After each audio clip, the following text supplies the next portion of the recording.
We're back.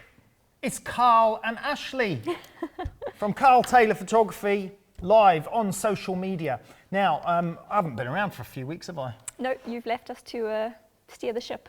Yes, right. I've been on holiday to France with my family for 3 weeks, which is why I'm looking lovely and sort of tanned, if you like, because it was very hot down there.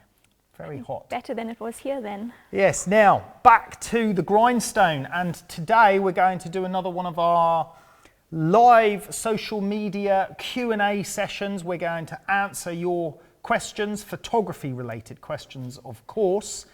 And I mean, interestingly, we actually posted a video, didn't we, a few weeks ago, just before I left, top 10 most common photography questions. So if you don't have time to watch this live broadcast today, you can go on our YouTube channel and check out top 10 most common photography questions that we get. And I bet you, even after posting that video, I bet you those questions will come in today, won't they? I don't think I'll bet against you, no. No. Now, talking of YouTube videos, right, send your questions in, by the way. Start sending your questions in, and we'll, Ashley's going to get them coming in on the iPad there, and we'll do our best to answer them. But while we're waiting on that, let's talk about some other videos that we've posted recently. Talking about top 10, we just posted this one, top 10 photography studio accessories.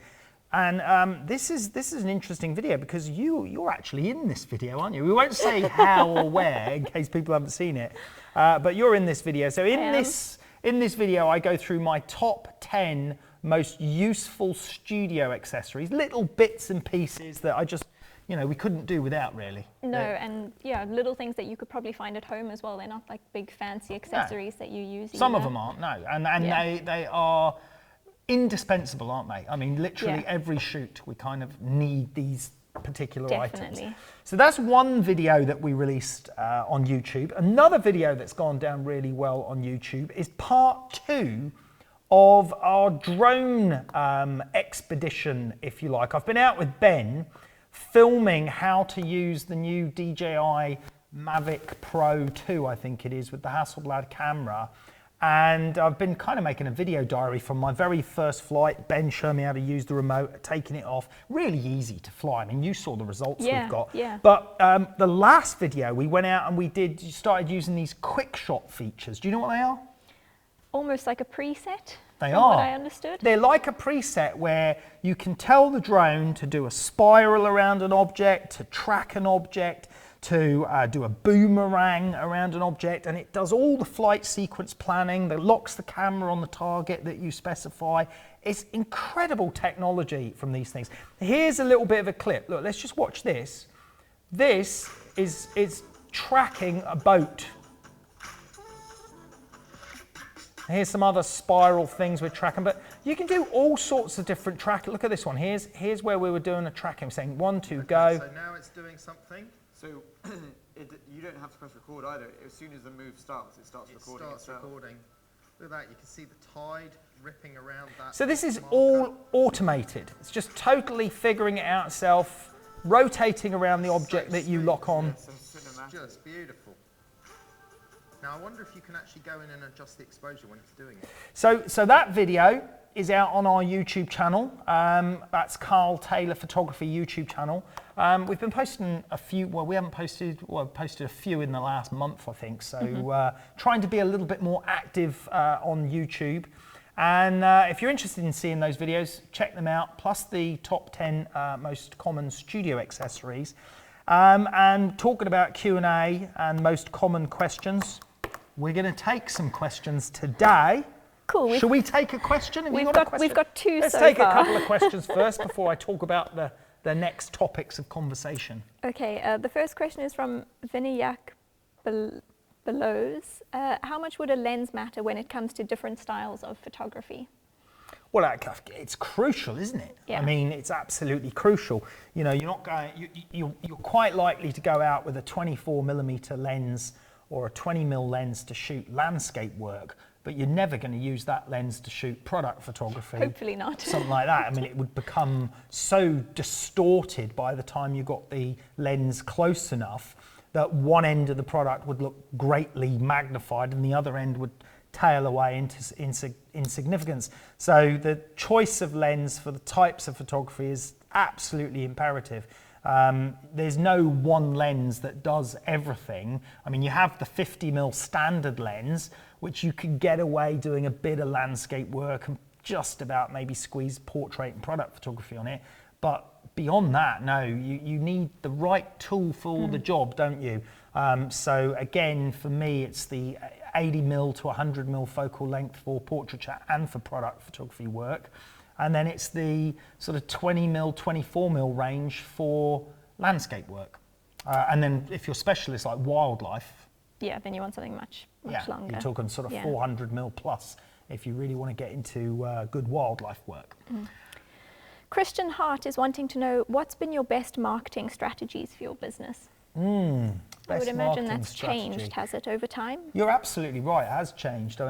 It's changed, but I think in some ways it's come full circle, because as I talk about in our business course on Karl Taylor Education, my marketing in the old days was very much focused on printed material, brochures, printed cards, portfolios, stuff that you could send to people, tactile stuff that they'd look at, and then trying to arrange appointments to see those people, hopefully if they're impressed by your work, and then really to keep reminding them that you exist by sending them more material. Now that kind of stopped and everyone went down the route of doing it digitally, you know, having a website, sending emails. But I think the days of emails, I find emails so you're just bombarded, so if someone's sending their work can easily get lost in the other 100 you receive that day. I mean, I got back from holiday and I dealt with some emails while I was on holiday. I got back to work today, I had over 1,000 emails to deal with this morning, to look through and start sifting through. And I quite likely deleted some that were worth looking at, but I just knew I didn't have the time to deal with it.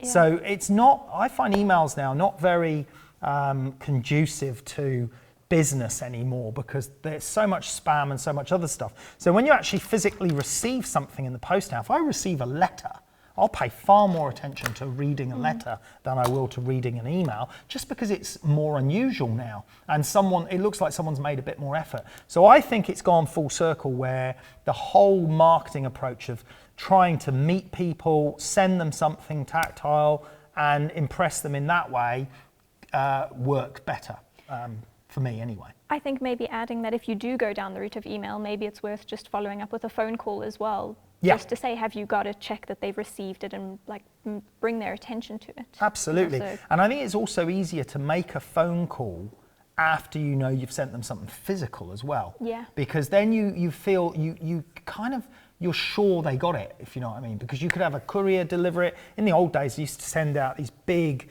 acrylic bound or leather bound portfolios to art directors and ad agencies. You used to have couriers deliver them, and then you could arrange for the courier to collect it a week or 2 weeks later.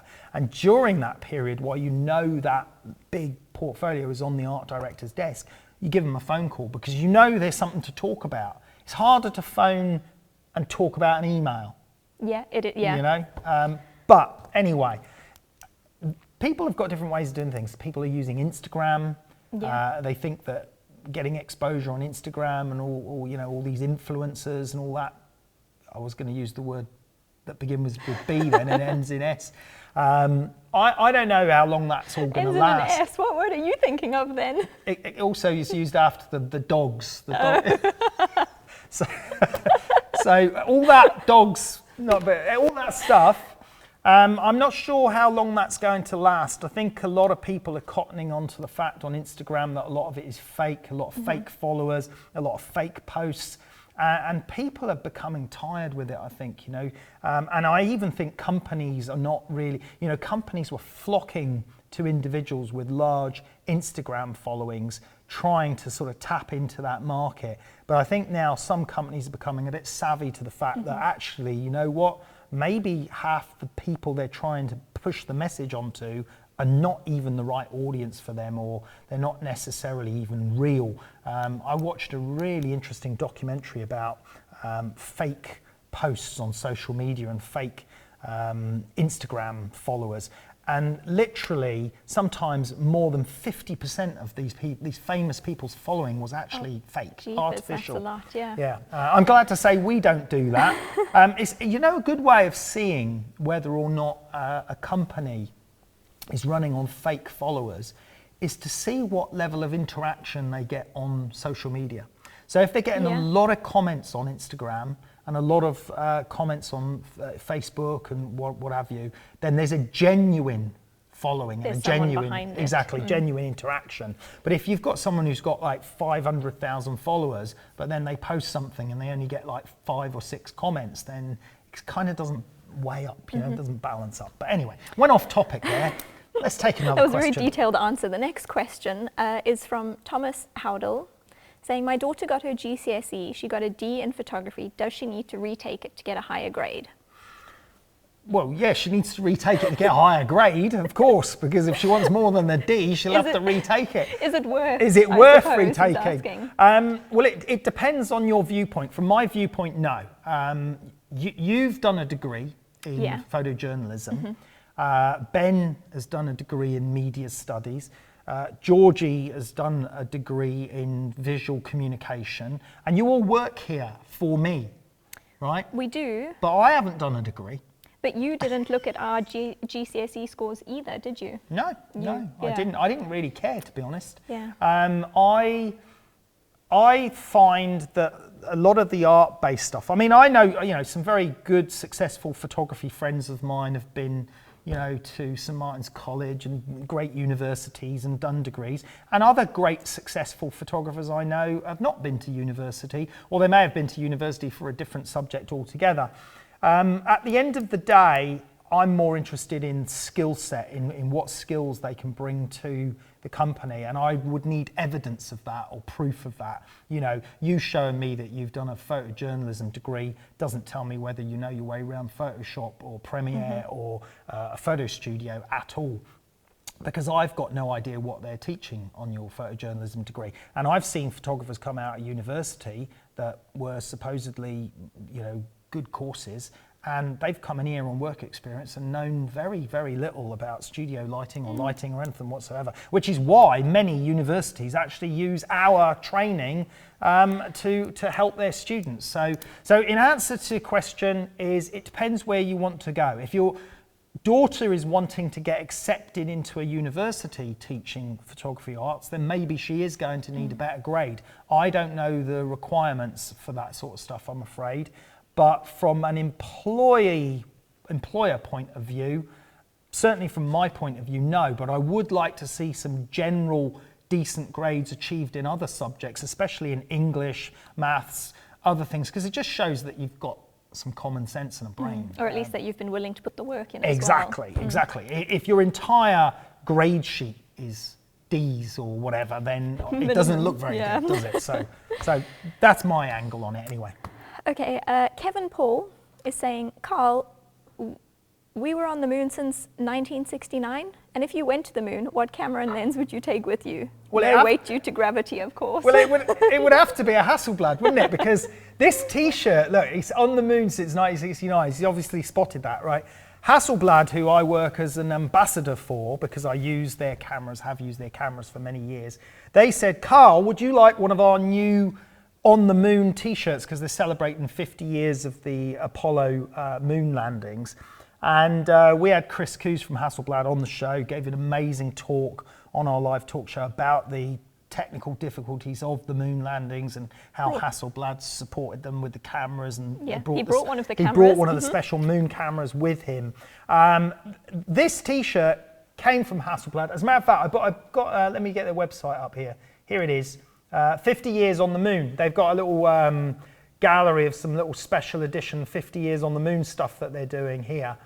So this is one of those T-shirts. They've got a few in the series. And I've got to say, it fits quite well. I quite like it, actually. It's quite nice. A nice T-shirt. But anyway, go back to this question. There would be some technical issues about the materials that the camera's made of. Yes. Because of the way radiation and heat works on the moon. It's not like the same sort of thermal radiation, because there's no atmosphere, so you get sunlight striking an object and it heats it up, which is why the NASA, the spacesuits, the Apollo spacesuits were very, very highly reflective to reflect heat away, so they wouldn't absorb heat.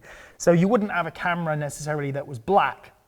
As a matter of fact, Chris Coos pointed out the cameras they had were silver. Yes, they on had the all moon. been painted silver. Silver ones to reflect the heat, and they had black 500C type cameras in the command module because it wasn't a problem in there. Yes. So I would like to take a H6-100 with a couple of lenses, but they'd all have to be painted silver and all the lenses have to be bright white to reflect the heat and to work. And I would imagine, as with the moon cameras, as Chris Coos demonstrated, the buttons would all need to be modified because I wouldn't be able to operate it with big thick gloves on. Why would you take multiple lenses as well? Because you wouldn't be able to remove those with your gloves Okay, on. I'll take 2 cameras with a different lens There we go. on each one. I'd want a sort of landscapey type lens on one, Yeah. That's for sure. And I'd want a probably short telephoto on another for photograph and the kit and the other astronauts or whoever or whatever. But yeah, there would have to be some serious modifications made to the cameras, as was for the Apollo moon missions. And if you're interested, Chris Coos, I really enjoyed that show with Chris Coos. So did I. As someone who didn't know much about the moon landings beforehand, it was super interesting. You don't have to necessarily have a keen interest in the topic. It was just so fascinating, really. It was, and there was some fascinating footage and archive photos as well from NASA that we looked at. So yeah, the whole show was great. It's on Karl Taylor Education. It's in our live show section, in the replay section now, I believe, because all our live shows are recorded and available on replay. Right, what have we got next? Next question. Ethan Davis is saying, "Hi Karl, I just got my first full-time salaried studio and retouching position at 19, thanks to your education platform. My question is for you, what was your breakthrough in your career?" Well, congratulations, first of all, on getting your position. Well done. There's someone who perhaps didn't go to university then, if he's done this at 19, so... Yeah, and he's followed our training and suggested that helped him, so that's a good thing. So Thomas Howdell, maybe your daughter just needs a Karl Taylor Education Yeah, maybe she does. Maybe we're flogging it a bit too much, but there we go, maybe she does. Okay, what was my breakthrough was the question. Yeah. Well, there was no real breakthrough. Everything's been quite gradual. I mean, I'm quite old now. As a matter of fact, I was born the same year that is on this T-shirt, okay? So everything in my career, and I know you're all saying, my God, you don't look it. Everything in my career has been quite gradual. So I started in photography. I started using a camera at 17 and was into photography at that age. But I didn't really start working in photography properly until my early 20s.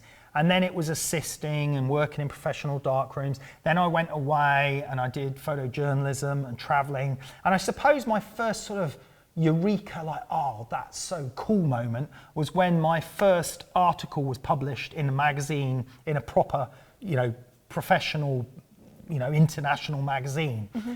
And that was kind of like, oh, wow, amazing. You see your name and your photos and everything. Do you still else. have that magazine? Yes, I do somewhere.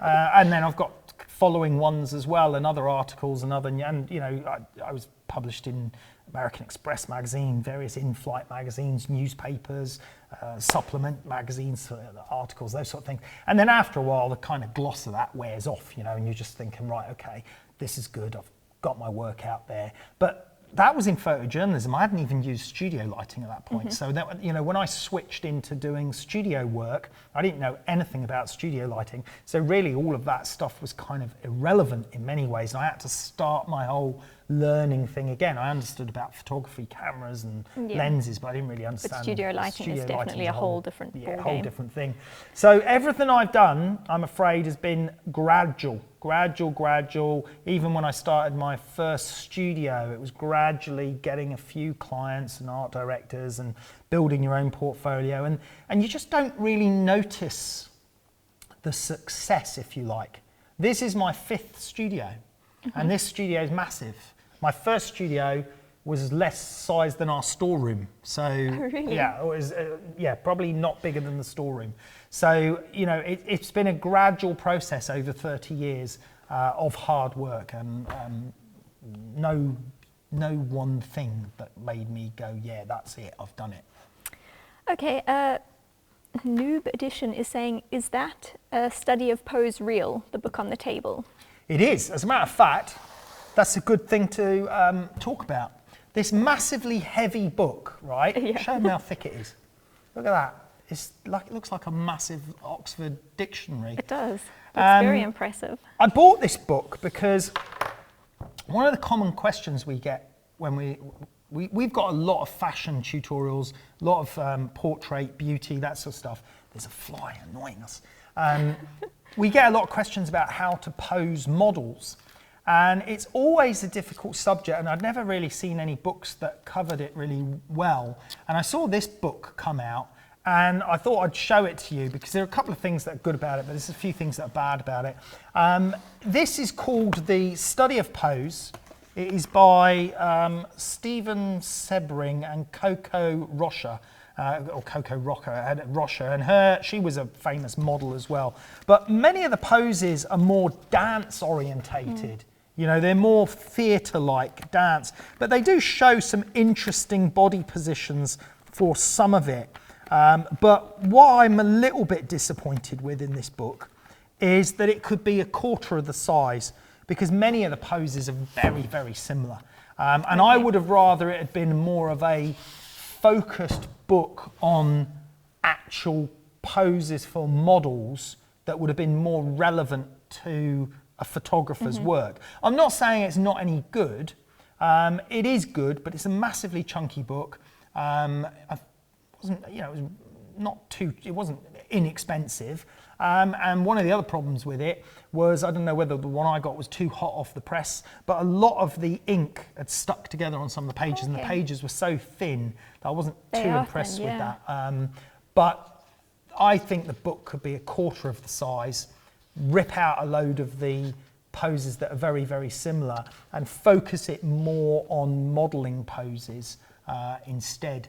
But there we go. I thought we'd talk about it because it was something that I purchased. You can get it on Amazon. It's called The Study of Pose. And what was that person's question? It's just wondering a little bit about that book, were they? Just if it was real. Yes, oh yeah, it's real. It's real and it's heavy. Yeah. And it's okay, but it's not amazing. I suppose there's enough in there for you to take inspiration and make it yourself, which is absolutely, perhaps, yeah. Absolutely. I can't remember what the book cost, but you know, it's kind of. I thought it could be better, and I think it could be a lot smaller. Right. Okay. Next question is from Fispin saying, "Hi, Karl. I know." What about hi, Ashley? See, this is very disappointing. Maybe guys, they're getting there. right? Maybe they're Look, still warming up. We even got coordinated today, colour-wise. Look. See? Yeah, they just forgot to print my T-shirt. I know you're not a technical person, but you can't deny the fact that it will affect the results. I am a technical person. I'm very technical, actually, but I just don't like talking about. I think what they're saying is it's like an indirect way of asking what is better, because they want to know, shall they get the Fujifilm GFX 100 or Hasselblad H6? Get the Hasselblad H6 because I'm a Hasselblad ambassador. I'm never going to sit here and tell you to get the Fuji, am I? Because I'm an ambassador for Hasselblad, so how can I possibly do that? But the very fact of the matter is, I don't know about the Fuji because I've not used it. Tom Oldham, I won't mind me saying, he used a Fuji medium format recently, and he wasn't very impressed with the colours that it gave. But I'm a Hasselblad user. Their colour system's amazing. Their lenses are amazing. I love the cameras. I can't comment on the Fuji because I've never used it. And I would hate to say, you know, I don't want to say to you it's an amazing camera just because I read some specs on it, because that doesn't tell me anything, you know. Unless I've physically used the camera on a shoot, I can't comment on it. I use Canon cameras as well, and I'd never used, I'd used Nikon years ago, the old FM2s and stuff, and Minoltas as well. But when we used that Nikon D850, I think it was, I was very impressed with that camera when we compared it with medium format. And I hadn't used Nikon for a long time, but after physically using it and seeing the focusing system and the speed of it and everything else, ergonomics, I thought it was a really good camera. But I would never have commented on it without actually physically holding it and seeing the results from it. No. So I'm afraid we can't answer that question honestly. It would be like comparing cars that you've never driven. Exactly, yes. Texas Auditor is wanting to know your thoughts on the Sony A7 RIV, if that's the new Sony it, yeah. A7. Well, we've got the Sony A7S II, which is more of a video intended camera. It's only 12 megapixel stills, but it's a perfectly designed chip for video, and it gives amazing results. I find it very easy to use. The menu's a little bit fiddly finding stuff, and there's a lot of stuff in the menu, but not too much different from the Canon 5D menus. And I think Sony are banging out some really good cameras, and obviously Sony make the sensors. Sony make the sensors for the Fuji, for the Hasselblads, for the Phase, for themselves. Canon are the only one left that are making sensors for themselves. Nikon use the Sony sensors as well. So yeah, it's a very good camera if you're okay with mirrorless. Cool. Eunice Gusinyak is saying, hi, what's your favorite lens for portraits? But I think you kind of touched on that one we've done earlier. that. Yeah, 85 to 100 mil. Lib Image, hi, what kind of lens do I need for my indoor photography? I'm into model photography. What sort of models, as in fashion models, or models like little models? Hard to know what it is there. Indoor photography. And if it's models like little models, then that's product photography range. So again, that's 80 to 100 mil. And if it's fashion models, then are you talking just headshots, 3/4 body, or full length? Because I might go as far as a 50 mil for fashion photography, but I wouldn't go much wider for distortion, but I'd generally be 50 mil up to 100 mil. Cool. Next question is from Benzik Multimedia. Hello, Karl. I'm using the 70 to 200 Canon lens, but it doesn't have image stabilization. My colleagues are saying I got the wrong lens and that I need to go get one with image stabilization. Please, what can you say on that? Well, I've got the 70 to 200 without image stabilization, the Canon one. And they do an image stabilization version, and all the MTF graphs, that's the curves, the graphs that test the sharpness of the lens at every aperture, all of the graphs showed the non-image stabilized one was a sharper lens. It actually gave better images. But then you have to weigh that up against, you know, using it, its usability. If it's the f2.8, it's quite a heavy lens, isn't it, as well? So. Yeah, and if you've got an image stabilization lens, then you can usually get effectively almost 2 stops of extra light out of it, because it's compensating for your crappy technique, you know. If you're using a tripod, then an image stabilization is pointless. You don't need it, you know. But if you're not using a tripod and you're trying to shoot handheld, then image stabilization on longer lenses can be very useful. So I don't think you've got the wrong lens. I think you have to think about your technique, and you have to think about how important image stabilization will be to your type of work, basically. Learn a little bit about what image stabilization actually does, and figure out whether you think you need it or not. Next question is from Ed Brumley saying, can you explain back button focus? They have a Nikon D7000. Not really.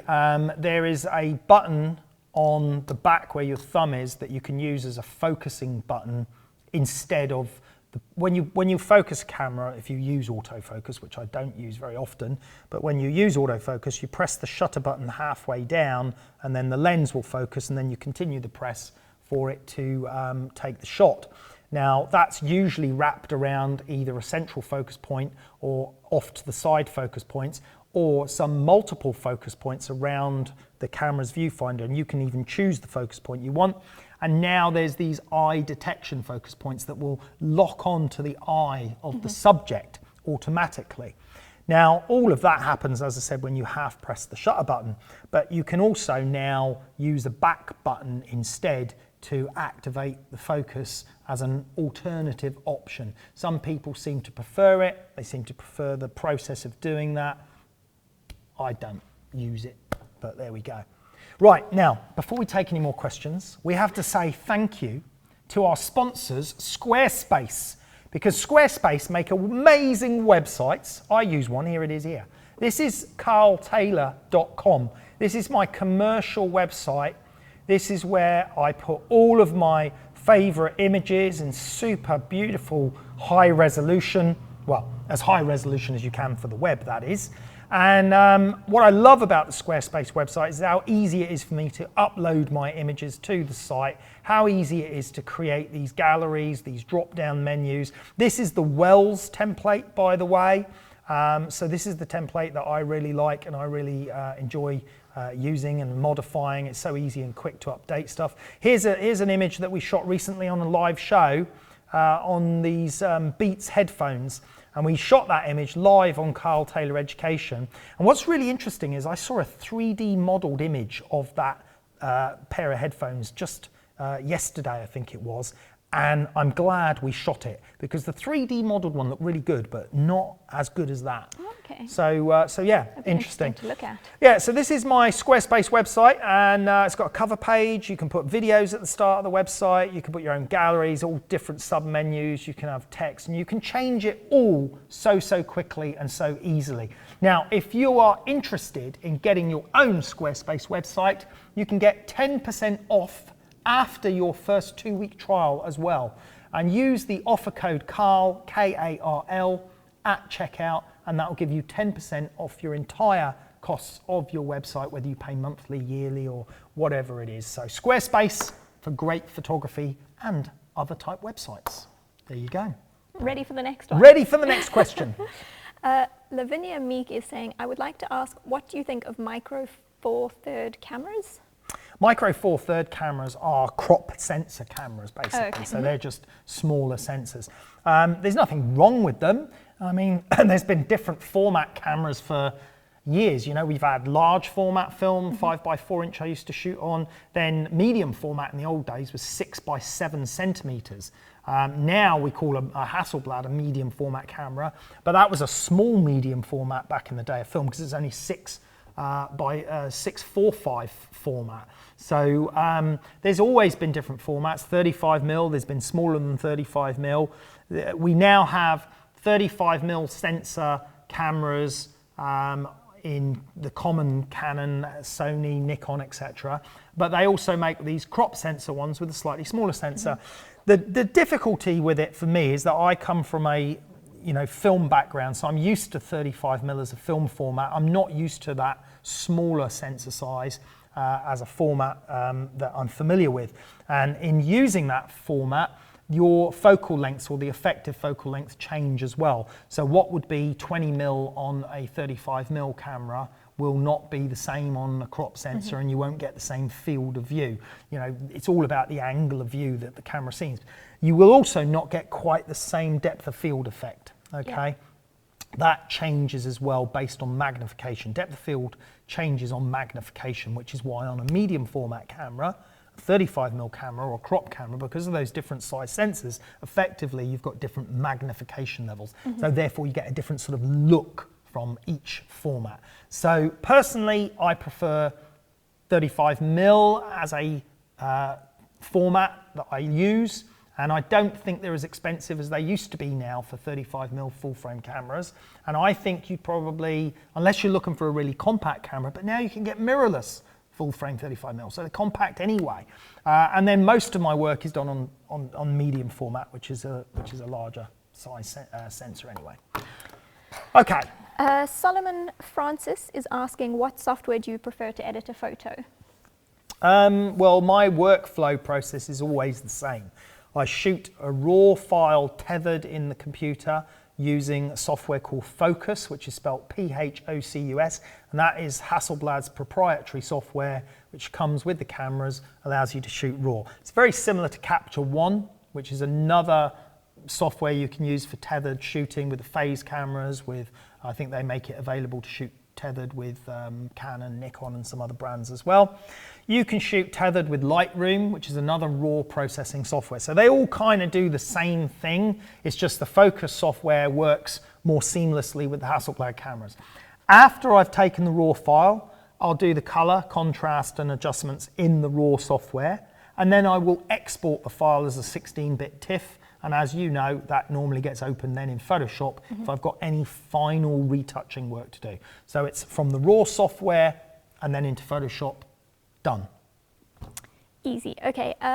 Imre Simon is asking, You said you prefer the 80 to 100mm lens for product photography. Were you referring to that in full frame or medium format lens? I was referring to it in medium format, which in 35mm would be 60mm to about 80mm range in 35mm format. Although I have used the 100mm macro lens on the Canon 100mm macro lens on food photography with Anna, and that seems like that would be a competent lens for some product photography work as well. Andreas Milner is asking or saying hello from Austria. What did you do to learn and do photography and have a private family life? How do you manage this? That's come up before that question. Hold on, how are those two questions linked? What did I do to learn photography? Yeah, what did you do So to it's learn two questions. and do photography He's cheating. He's asking and have a two private questions. family life? Two questions. Well, I learned from self-study and working as an assistant for other photographers. That's how I learned photography. The next part of his question was, how do I what? Have a private family life. How do you manage this? How does anyone have a private family life? Why wouldn't I have a private family life? I've got a wife and 2 kids. Maybe he's asking, how do you balance your work and family life? Well, I just went on holiday for 3 weeks, so that was part of it balanced. I work hard, but I don't work too late these days. I'm normally home by 6:30, 7 o'clock, and I don't work weekends either. So unless we're away next week working in Switzerland, we'll be working 7 days solid on that project. And then I'm working in China and I'm going to be busy there. So it depends. It comes and goes and it changes and all the rest of it. But no, I manage to try and maintain the balance as best as possible. Although I will say, and this is actually interesting, that I didn't get married until I was 38 and I didn't have my first kid till I was 40.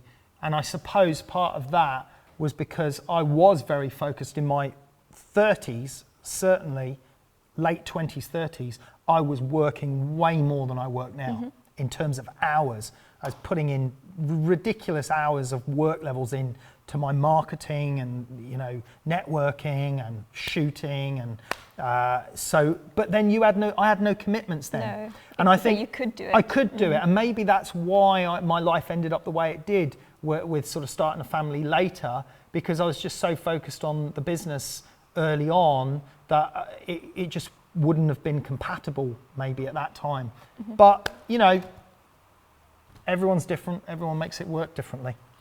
Yep. Okay. Creative Photography is saying, greetings from Greece. In about 2 weeks, I will shoot my first baptism. What was your first shooting? So I think, what did you first shoot, and how did you fight the anxiety of the first time? I don't really think I've been anxious about what I shoot. My first professional shooting on my own was photojournalism, and it's not really, you know, you do a lot of research and a lot of stuff to give you chances of success, a much greater chance, but you can't control what's happening. So the anxiety isn't there. You're not.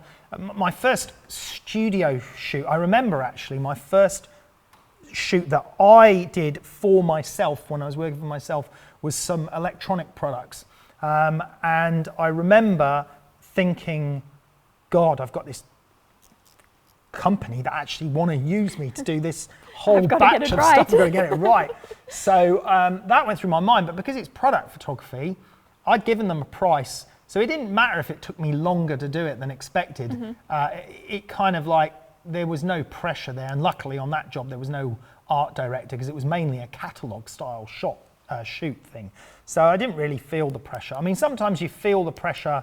I even feel the pressure sometimes now. If we've got like a big shoot on and there's lots of people involved, models, makeup, hair, set, crew, you sometimes feel the pressure of all that going on, but with experience, you just learn to handle it.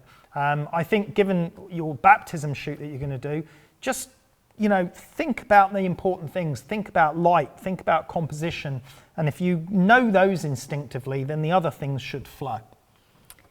Okay, next question is, let me just, from Collins Matovu. Hello, Karl. What do you think about doing a tutorial for us on time lapses? I would love to see and learn your approach to them. I actually saw on that one, I'm just going to jump in. I saw an interesting article today on doing day to night time lapses, and I thought that was quite a cool technique. Something different to the standard daytime or nighttime. Yeah, day to night techniques usually revolve around having the camera on aperture priority, so that the camera will change exposure for you. You've just got to be careful about the exposure compensation dialed in, because what it's metering in the day to what it meters in the night might be quite different, and you may even have to put neutral density filters in for part of it and remove them part way through. But yeah, that's an interesting one. We do actually have some time-lapse photography tutorials on Karl Taylor Education. They're in our movie making section, and I've done a few Star Milky Way Trail. We did some in Joshua Tree National Park. We did some time lapses on the freeways and the traffic and different things, and we show the techniques on I believe on how we've done some of those. Time lapse itself is actually not very difficult, really. You just need the right controller to trigger the camera at the right amount of frames. So whether you want to take one frame every 3 seconds or one frame every minute, it's highly dependent on the type of time lapse you're shooting. How long you want it to if you're be shooting a glacier moving, trying to, over 6 months, you don't want one every second might not be. Yeah, exactly. Maybe one every day will be more appropriate at the same time of day if you want the consistency on the lighting. So there's different things to think about, and if you want to watch a film, the master of time-lapse, a guy called Ron Frick, I mean, he basically invented time-lapse or motion time-lapse photography.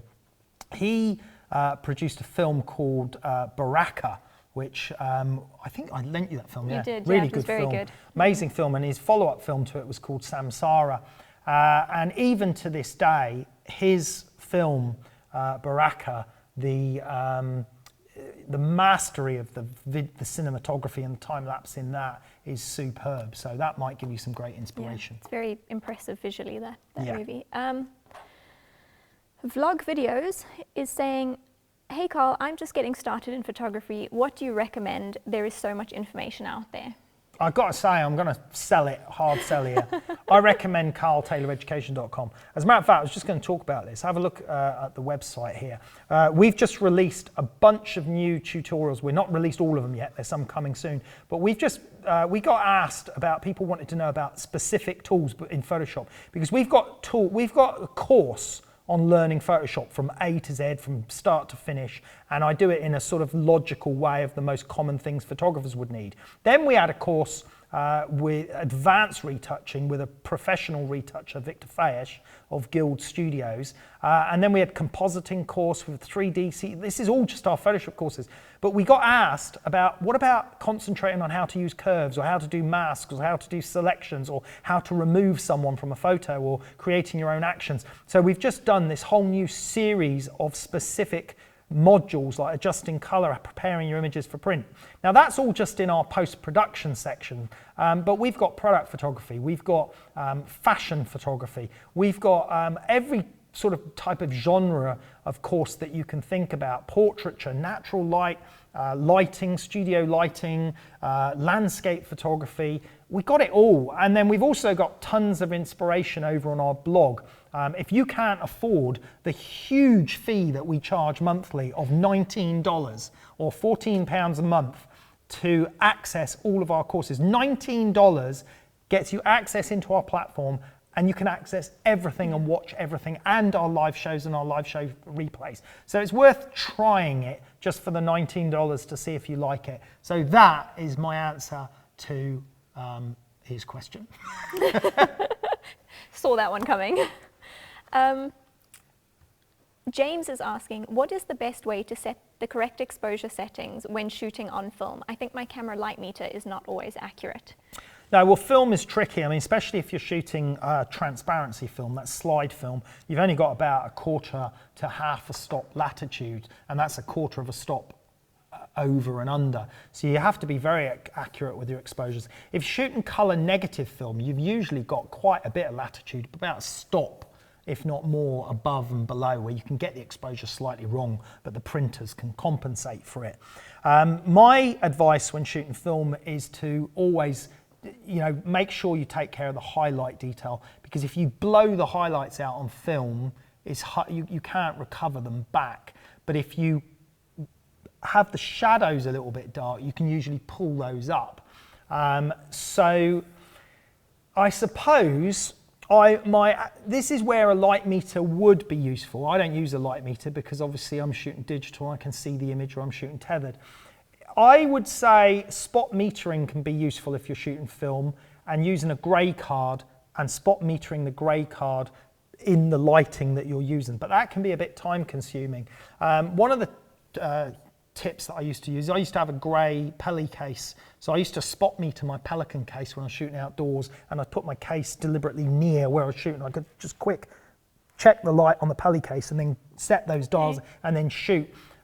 So having a grey card, 18% reflective neutral grey card, and metering off of that can be useful. And look at the type of scene you're shooting. If it's a complex scene with lots of different light levels in, you may have to go to matrix metering or a general weighted metering. If you're shooting more silhouetted stuff, backlit stuff, you may have to go to center weighted partial metering or spot metering.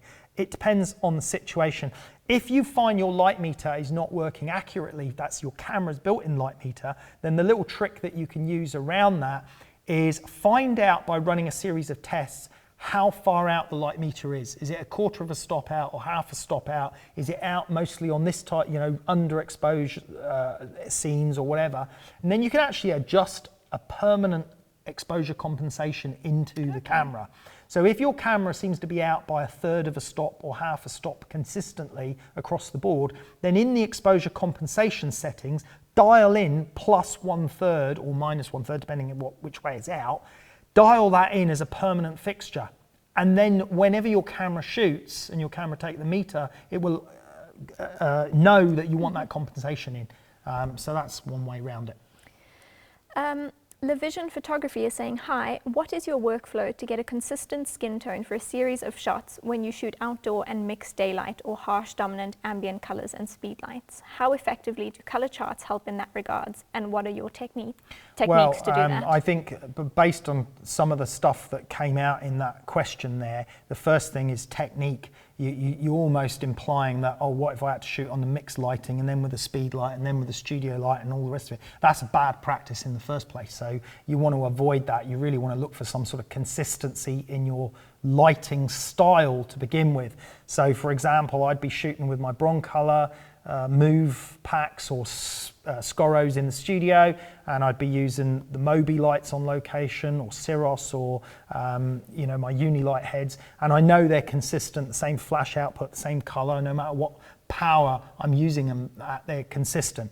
So that solves that problem. If you're using good speed lights, they should be balanced at around about 5,500K to 6,000K. Using a color checker card is important, but don't get into a situation where you're using mixed lighting unless you really know what you're doing. When I say mixed lighting, i.e. having some fluorescent lighting or tungsten lighting and flash lighting, you can cut the mixed lighting out by just simply upping your sync speed to the maximum 2/50th or on a medium format to anything you like. You can usually get rid of all the ambient light that you don't want and just have your flash lighting in there. So use the same flash brand, use it, find out what its color balance is, use your color checker card as a reference, but I'd say overall it's the technique. One of the things that does change the lighting color somewhat, and we see this when we're working as well, is you could be shooting on a Para. We're being lit by a Para 133 at the moment with HMI light in, but if we were being lit by a softbox, the softbox fabric is sometimes a little bit warmer, so there's a little bit of a warmer tone there. So those things can affect the lighting color balance slightly as the actual modifiers or the material you're shooting off. And also don't forget about the surrounding area. If you're shooting a model, and you've got beautiful studio lighting on her, but she stood on a red carpet, you're going to have red in those shadows in the skin tones, okay? So lay down a white cloth. Think about the surroundings and what's reflecting around as well. Mladen is asking, what are the best background materials for studio work? Well, my preferred one is that one there. Look at that beautiful gradient of ball of light there. That you see gradating away really softly. It's doing that because that's a perfectly flat, smooth, plaster rendered wall in Infinity Cove, curves down. So I always prefer a solid surface, flat surface for my backgrounds. But you can get canvas backdrops, you can get vinyl backdrops, you can get paper rolls. I don't like the paper rolls because they aren't smooth enough. The paper rolls end up giving ripples in them sometimes, but they are convenient because there's a choice of colours and all the rest of it. Tim Flack, he cross-lights his backgrounds with two honeycomb grids to try and cancel out the ripples, which I thought was quite a good technique. But for me, solid, flat surface backgrounds are my preferred choice, but there are all sorts of choices of backgrounds. And also, let's not forget about backgrounds in terms of shooting for product and food. Yes. As a matter of fact, we had a great new video release, didn't we? We did. On that. As a matter of fact, you made a blog post. I did, yes. You made, look at this, Ashley made this brilliant blog post, photography backgrounds and how to make your own. Here we are. We're talking about like the wooden surfaces that we use, different paper backgrounds, canvas backgrounds, wooden boards, materials, and you go into great details. Great blog post, this pop-up backgrounds, all about backgrounds. So go check that out on our blog, which you can find in the main menu on karltayloreducation.com. As a matter of fact, you do some amazing blog articles, don't you? You write, she's a copywriter as well, so she writes all our blog articles. And you did a really good one on natural light food photography, tips for photographing food at home. You wrapped up our top 10 commonly asked photography questions. Lens buying guide, how to choose the right lens. This is another great one that Ashley's put together here as well. Now all of this is all free information. You can find this over on karltayloreducation.com in our blog section here in the main menu. So that may help that person. Yes. Right, we got about 10 minutes left, so we're gonna have to rattle through it. We've had some good questions today, actually. Some good, interesting questions. Maybe people were reading that. Maybe they were. Or watching that video. Yeah. Amutan Adayan is saying, hello, I hope I said that correctly. Hello, Karl. You and your works are inspiration to many. Who are your inspirations when you started photography? Well, thank you for your kind words. My inspirations were Bob Carlos Clark, who was, he unfortunately died, committed suicide, but he was an incredible black and white photographer, and then he moved into colour photography, and he shot quite sexual orientated, almost a little bit S&M, but not really too hard like that. But he shot very edgy black and white model, semi-nude shots. And he did other portrait work and great portrait work. Patrick Litchfield, another portrait photographer that I really liked. Rankin, who's obviously still around now. Steve McCurry, who I fortunately had the pleasure of meeting and talking to a few years ago. Nationally, he's one of the National Geographic guys, but the other National Geographic guys, well, women as well, Jodie Cobb, Sam Abel, lots of the National Geographic photographers have always inspired by their work and followed their work. So a great variety of photographers. As a matter of fact, we've got a photographer whose work I followed for many years, especially being product and advertising photographer, Jonathan Knowles, who is a world famous product and advertising photographer. He is a guest on our talk show at the end of October. So Jonathan Knowles, is going to be an absolute pleasure for me to interview Jonathan. I actually, where is he? There he is, Jonathan Knowles. That date's wrong, it's not the 31st of October. I did ask Emma to update that, so maybe we'll have to check that. I think it's moved to the 28th of October, I'm not sure. But we'll update that soon. But Jonathan's going to be on the talk show. I've had the pleasure of also interviewing Tim Flack, and not only interviewing him, but actually working with him on a workshop. And I'm running the same workshop with Tim Flack in just outside Beijing in Tianjin in September. So if you're watching us in China and you want to come on that workshop, check it out. But that workshop was so successful, 4 days with Tim Flack, looking at the theory of photography, the science behind human vision. We did some animal shoots, we did some product shoots. We're running that workshop again here in my studio at the end of March. If you want details on that, they're on the website as well. Right. Next question. Okay, Mike Charlie is saying, hello Karl and Ashley, what do you believe is the best way for an amateur photographer to begin selling prints? It's very hard these days, to be honest. I used to sell a lot of prints, landscape prints back in the day, and then every man and his dog started doing landscape photography, probably because we started teaching them out. But every man and his, we also worked on some book collaborations as well, things like that with landscape work. And now I couldn't sell a landscape print for love or money because everyone else can go and shoot them themselves and enjoy shooting themselves, and fair play to them. I think there are some photographers that specialise, fine art photographers like Tim Flack on animals and things like that, where the work is very, very specialised, very unique, that there can be a market for it and quite a high value market. But I think for the amateur photographer, it's difficult because there are so many good amateur photographers out there, and it's not a market that I see as a growing market. I'd say it's more of a shrinking market. But good luck to you. If you think you can shoot something that people like, then obviously the first thing you need to think about is the print quality. So deal with a good lab and a good printing company to make sure your prints are the very best. And then start to research the most popular sizes, look at competitors' prices, and go from there. Mel Wong is saying, hi guys, I'm watching from Singapore. My question is, how do you develop your own style? I see blur photos on fashion campaigns and really weird stuff around. Well, yeah, you're right. I mean, there are, let's just have a look at my website here. My style is often described by others as very, clarity is a word that's used a lot, very simplistic, but sort of dynamic at the same time. And I like that description because I don't like my work to be too complicated. Some photographers have very complicated images, and they are much harder in many ways to deal with for the brain to absorb the image. And if you're going to deal with complex imagery that has many different components, then it has to be very carefully thought through. And that can work in some fashion images, but I prefer to go for more striking, dynamic simplicity that the brain can absorb more easily. And I always go for realism as well. I don't like, but there are many photographers that focus more on a sort of almost an artificial look, a composited look, or a look that's more fantasial, or something about it looks, wrong.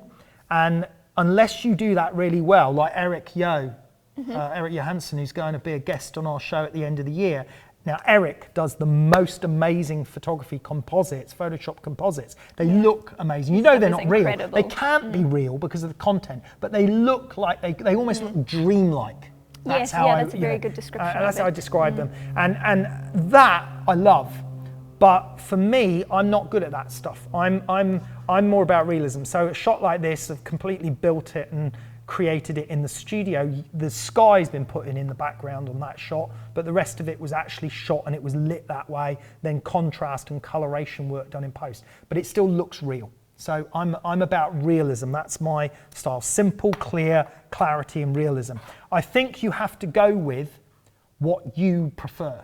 Yeah. Because if I forced myself to do fantasial composite work, I'd either A, not enjoy it, or B, not very good at it. You wouldn't have been doing it for 20 years then. Exactly. No. So it's about the look you like. And when I used to do art, the art that I did was always a fine detail. Really loved detail and making sure the detail was as good as possibly, the realism was there.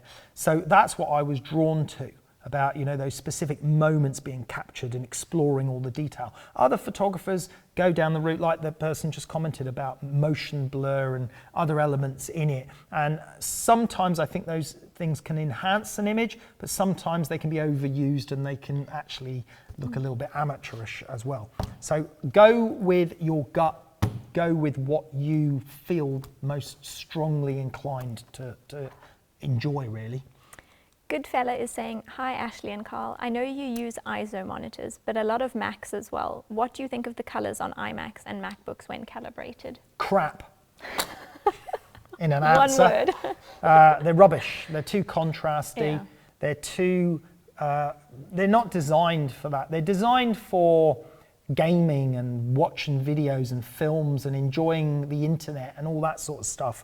And the screens are glossy as well, which is a problem for the most part, because you can see yourself in the blacks and things like that, whereas ISO screens are a matte finish. When you go to an ISO screen, you think, oh, it looks a bit dull. It's like almost a bit flat. But actually, once you get used to it and you realize that's how an image will come out when it's printed, and it matches what's printed. And it depends on what you're doing, you know. If you're just shooting for web and web catalogs, then maybe a matte screen's okay, because most people are going to be looking on a screen like that. But I'm shooting my clients, the stuff I shoot for clients is usually ends up in print. So it has to be right for print. So I have to see it on a screen that shows me how it's going to come out in print, not on a Mac. But there are other screens. There's the Asus monitor that we tested. It was pretty good, looked a bit pink, but it was a good color calibrated screen, and it was about half the price of an ISO. There's NEC, there's Philips, there's less expensive Philips ones. There are various other ones that you can get as well. I'm not saying the colors are wrong on a Mac. They look okay, but I think overall they're just too contrast and punchy, and it's got that sort of, you know, glossy look about it. As you say, yeah, when you look at it, it might look amazing on the Mac, but when you print it, it's not going to look anything like what you thought you saw on your screen. Yeah. Marco Topic is asking, what is the best macro lens for a Canon 800D? Well, I don't know which the 800D is, if it's a full frame or a crop sensor, but I've got the MPE 65 macro, which goes from 1:1 to 5:1, so it's a crazy lens for doing super macro work. And the only other one I've used is the 100mm 2.8 macro, which was Anna's one for food photography, and that seemed quite a nice lens to use because you could get yourself at some distance away from your subject. So those are the only two suggestions I can make. It depends what level of macro you really want to go to. The MP65 can do hugely magnified images, very shallow depth of field though at the massive scale magnification, and manual focus, because you turn the lens to change the magnification, and then you basically focus by moving. And that's actually one of the best ways with macro, is to use the camera on a rail even, and you can move the camera backwards and forwards for the focus rather than touching the lens. Emmanuel Awusu Prempe is saying, Karl, you are really a gem in photography. I have great respect for you. Please. A germ in photography. Gem. A gem. Bloody hell, not often I get called a gem. Or a germ, hopefully. Well, right. Please, is the Canon 100 f2.8 macro image stabilized lens good for portraits and wedding exclusives? They use the Canon 5D Mark III. You can use the 100mm for portraits as well. But you have to remember that a macro lens has been designed specifically for macro. Therefore, the characteristics of the lens and the way the lens elements are configured are there to increase depth of field and create as flat a field as possible for macro work. So compared to a portrait lens is not quite the same. There is a difference in it. And also I prefer, in 35mm full frame format, I prefer an 85mm as a portrait lens, and the 85mm 1.2 that I use is a beautiful portrait lens, but the 85mm 1.4 is a lot less expensive and also a very good lens. Daniel McAvoy is saying, what do you recommend for bottle or glass treatment? I've tried a few clear coat sprays but not impressed with the results. What to treat, to do what? He didn't specify. Maybe to photograph, obviously, but I'm not sure what he's wanting to achieve. I'm not sure what he's wanting to achieve, so I don't know why he'd be putting a clear coat on the glass. I mean, when we shoot whiskey or wine or whatever, we don't do anything to the glass other than clean it with methylated spirits. Unless we add the condensation. Oh yes, there's the techniques we use if we're applying the condensation, but we're not going to go into that on this because that's all covered on Karl Taylor Education. But like, for example, this bottle shot here, we don't treat the glass in any particular way other than just extensively clean it to make sure that, you know, it's as clean as, and that applies to the cosmetics shots as well. So there's no actual treatment done to it. The only treatment, as you just mentioned there, Ash, comes when we're doing the condensation. So for example, like the droplets that you see on there, on that glass. We have to treat the glass in a certain way, and a certain type of mix is used, and it's not glycerine. So we have to do something for that, but that's slightly different. Next one. Okay, a question again from Fispin saying, I know that I need to watch that funny Kai. I don't know what that is. For any Kai Wong. K-A-I. Yeah, I think it's Kai Wong, the guy from YouTube that does the gear reviews and For stuff. any comparison, but which lens, Hasselblad lenses, do you recommend for architecture? Oh wow, for architecture. That might have been covered when we were chatting to Sean Conboy Yeah, in the Sean live show. Conboy, but he'd be slightly different because he's using mostly a Linoff, so Okay, he's using lenses on a view camera. But I would imagine on the medium format Hasselblad, you'd be looking at wanting to use a 35mm focal length, which would be equivalent to about 28mm, and I think you'd want to be looking at a 50mm focal length as well.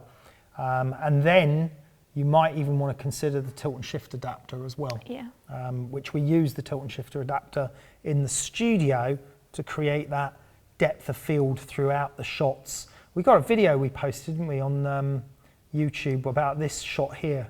This is a great example of where the tilt and shift adapter, you can set your plane of focus to be a different plane. Essentially, when you're shooting, if this is the back of your camera and this is the sensor of your camera here, and then so your camera's sideways here and your lens is here now, right? When your depth of field now will be there, that way. It always matches the sensor plane and the lens plane.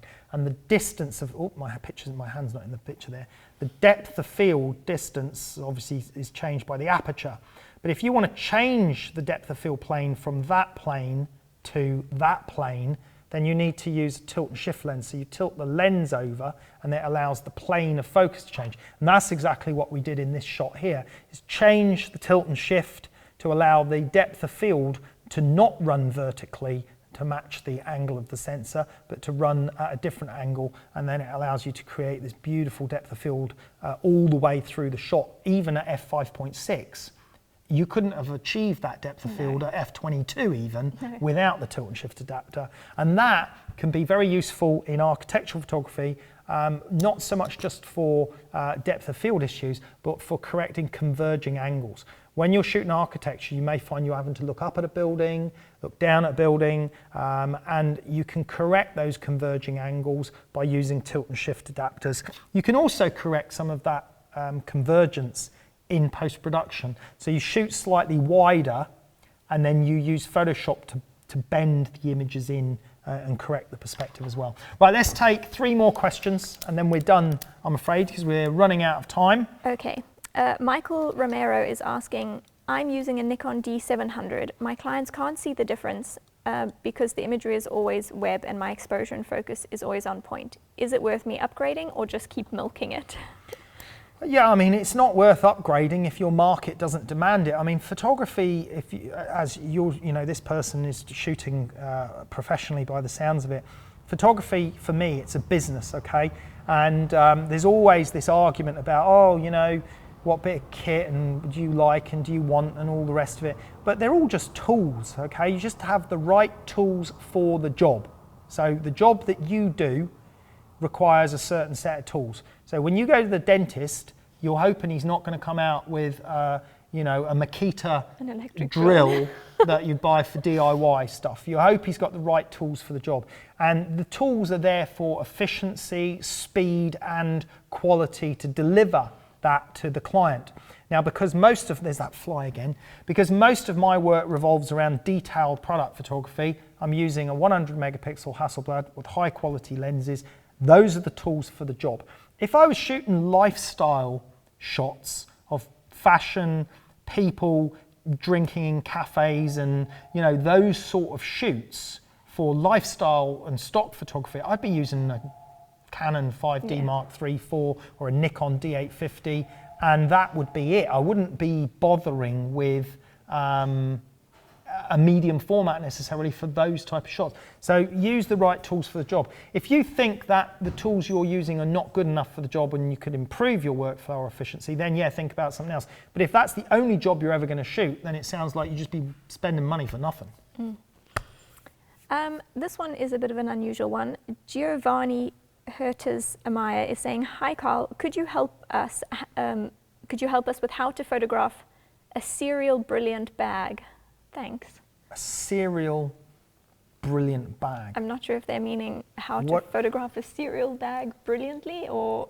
What is a cereal bag and what is a serial brilliant bag? I don't know. What I think cereal bag is what I take out the box when I have my muesli in the morning. A cereal bag. So maybe like the reflections of it when it's crinkled. I don't know. They spelled cereal as in cereal that you eat. Oh, okay. I'm going to do a search, right? Cereal brilliant bag, just to see what comes up, and in case something. But I bet it'd be hilarious to see what picture comes up on this search. Nothing in particular, just general cereal bags.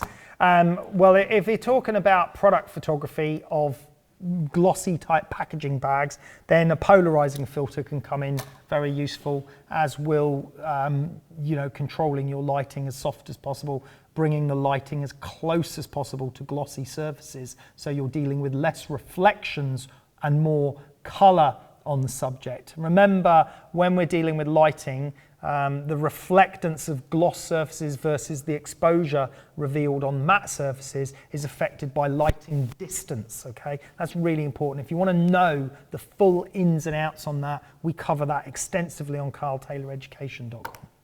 Right, what have we got? One or two more questions? We've got loads more. I'm afraid we haven't got to right, quite a well, few. don't ask a question from anyone who's already asked one, if you can spot their name. Let's see if I can find a good one. Right, I'll do a little dance while we're waiting for Ashley to find a good question. La la la la. A lot of people asking what it's like to work for you. Really? Go on, you can answer that one quickly. And that, it's never boring. It's never boring. Do you know what she said? This cheeky, whatever she is. What did I say? She worked for a colleague of mine, another photographer. I couldn't do the shoot, and I asked another photographer to do the shoot. And you worked for him here in the studio, and you said he was nicer to work for than me. Did I use those words? Well, not exactly, but you said he was very nice to work for. It had a certain, tonality to it that I'm not sure I was too impressed with, to be honest. He was cool to work with. He was very, I can understand chilled. it. I can understand. Okay. Right. This one has come up before, but I think it's quite interesting. Photolab UK, where do you get your inspiration from? I think. It comes from all over the place. Yeah. Books, cinema, other images I've seen in the past over the years. This came up once, I think, before on. I went through this patch of taking shots of models with patches of light going across their face. And then I realised that one of my favourite albums was by Sinead O'Connor, and it's the exact same thing. But I hadn't seen the album cover for years because I had it in iTunes, so I never really saw the cover. Subconscious thing. And then there's things like I used on that sci-fi thing where I used all the light tubes and everything. Again, I used to be into, still like Gary Newman's music, and one of his album covers, he's got these light tubes and, it's a very sci-fi look. I'd forgotten that, I hadn't seen that, but maybe this stuff just gets buried in there and it just comes to mind. I don't know. A lot of the time I just think of things and I sketch them out and I shoot them. Here's one. Maybe we can end on this one. Boneless Big Heart is asking, here's a question out of left field. With declining sales, do you think camera companies need to lower prices and start marketing towards younger generations? Well, it's always supply and demand in any business, okay? Now, camera companies have got a price point that they can sell, the minimum price point, okay? First of all, they've got to sell the cameras to dealers, to distributors, and the distributor's got to sell it to a dealer or a retailer, and the retailer's got to make some money. So somewhere down the line, the actual camera manufacturer's not making anywhere near what it's selling for in the shop. Mm-hmm. That's a given for a start. As with most things. As with most things, okay? Mm-hmm. We must keep that in mind. Then we have to look at them weighing up research, development costs, technology costs, and you take companies like Sony or Canon, huge, multinational corporations with thousands and thousands of staff. Making lenses and optics is not cheap either. And then people ask, oh, why is, Hasselblad cameras so much more expensive? They're making a lens, they're making a camera body, so why is their camera cost 4 or 5 times the price of a top-end 35mm? And again, it's because they're manufacturing in much lower volume. When you deal with someone like Canon, they're selling millions of cameras. When you're dealing with medium format, they're selling thousands of cameras. So supply and demand and how much it costs to buy the components is one thing. So if the scalability of what this person is mentioning was possible, as in bring the price down, you're bringing the price down in the hope that millions more people will buy it, that would then allow those prices to remain at that price. That's a hell of a risk for a multinational corporation. And I don't think it's something they would do in one go. They've probably experimented with this by doing it in small incremental pricing and things to see how it goes. We remember the time when we were talking about micro four thirds or crop sensor cameras. They were significantly cheaper many years ago than full frame 35mm, because the most expensive part in a camera for a while was the actual sensor. It's the chip itself. So by producing a smaller chip, kept the cost down. Now it's not as expensive to manufacture 35mm chips, so 35mm full frame cameras have become more affordable. You're now paying for extra bells and whistles of the other features like autofocus functionality. So for me, if I was a buyer of a full frame 35mm camera, I'd go for a full frame 35mm camera that had a really good sensor and didn't have anything else. Couldn't give a monkeys about the metering system, the focusing system, the frames per second. I just want to be able to chuck a good lens on it, and that's basically how I'm going to use it in manual focus, manual exposure, but give me the high quality sensor and the high quality glass. I hope what you're suggesting would be possible, because yes, there are declining camera sales, but don't forget where we've come from. We've come from, if we go back to when I first started shooting in the late 80s and then shooting professionally in the 90s, we've come from where photography was a sort of, always there was an interest in photography. There was about 3 camera magazines in the UK market at the time, as I remember. I think Practical Photography, which has been around for years, was one of them. And there was always this sort of plateau level of interest. You had your camera clubs, you had people that buy the magazines, people were interested in photography. It was about as, it was like a hobby like any other hobby, like bird watching or fishing or whatever. Then digital came along, and everyone could access photography easily and quickly. They didn't have the complications of getting film developed. They could see the images instantly. And with the assistance of people like us with training, the interest in photography rocketed from 2007, 2008, and it carried on rocketing for probably 9 years. 8 or 9 years, it went ballistic, and absolutely ballistic. And then it plateaued, and now it's gone down, and it's falling down again, it's falling down. But I think it's just a natural state of equilibrium will be arrived at. It will come down and it will plateau out, and it will probably plateau out where it was when it started. It's just the natural evolution of the fad is over. Is that it? The fad, that's the word, yeah. The fad is over. Like BMX biking. Everyone wanted a BMX bike. It was back in the 80s. Now there are people that are still committed to BMX biking and skateboarding, but not as many people as there were when it came. The fad is over. It's as simple as that. And hopefully what it will do, rather than just about the camera prices, we'll get back more to the purity of photography and what photography actually means as an art form, how I remember it and how I grew up with it, whereas previously it's just been a lot of, it's how did I thought about it the other day. It's a little, I kind of relate photography to music, the music industry. You have some musicians that are really good, but they don't make any money.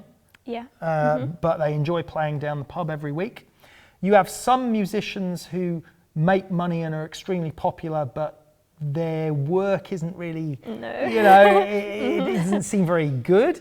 And then you've got some musicians who are really amazing work, but they might have a smaller cult following. And, I find it similar in photography. And you can almost turn out half decent tune, if you like, on a computer these days using some of this software, in the same way that people can turn out a half decent photo. But if you listen to the music, yeah, technically it's okay, technically it's fine, and but it doesn't give you anything, doesn't give you any emotion. Sounds like a lot of other stuff. It's just as well. bland, and it's a lot of this I see with a lot of photographers' work. Is the model's perfectly lit, the exposure's good, you know, composition isn't bad, but it's just missing. It's got this huge hole of emotion missing from it. It's just very plastic. It doesn't have something. There is something missing, and the thing that's missing is the art. The art of invoking emotion and understanding what you need to do that is missing. And that's where I hope photography comes back to, is more of the art form and less of just the fad, if you like. Will prices come down? Doubt it. That's it then. Yeah. That's it. Finished on a deep, meaningful whatever thing there. Hope you enjoyed this live social media chit chat, live Q&A today with myself and Ashley.